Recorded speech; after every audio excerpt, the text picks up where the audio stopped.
So by now, you've probably seen the Good ad or heard about it, right? They lost their sponsorship with Callaway. They lost their sponsorship with the PGA Tour. Just want to talk about this for like 2 seconds.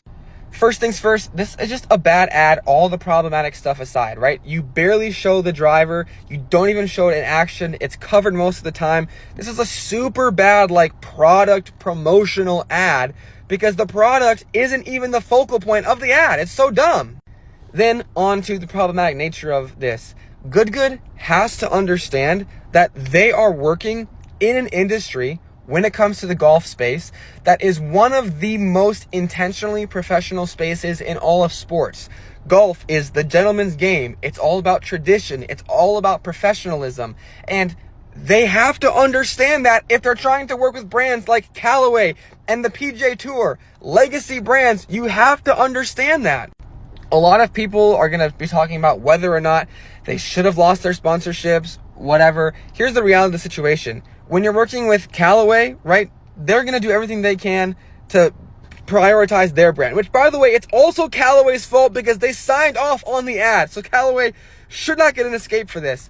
But when it comes to the PGA Tour, of course, the PGA Tour is going to cut their sponsorship with Good because the goal of the PGA Tour is to remain as unproblematic, as professional, as gentlemanly, as traditional as possible. And for Good, they just have to understand that that is the space that they're working in.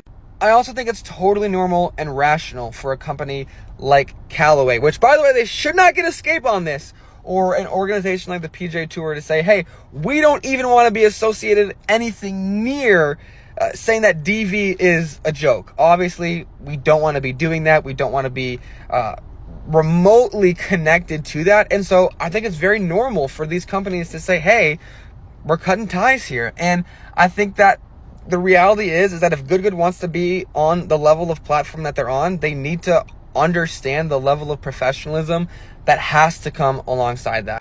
All in all, it was a terrible ad from a straight up marketing standpoint, showing your product, but also, like, this was so clearly, like, not funny. And it was so clearly just like a desperate attempt at, like, trying to do something, like, culturally relevant with obsession. Like, that doesn't work, okay? It's not going to work. That was a terrible idea from the beginning.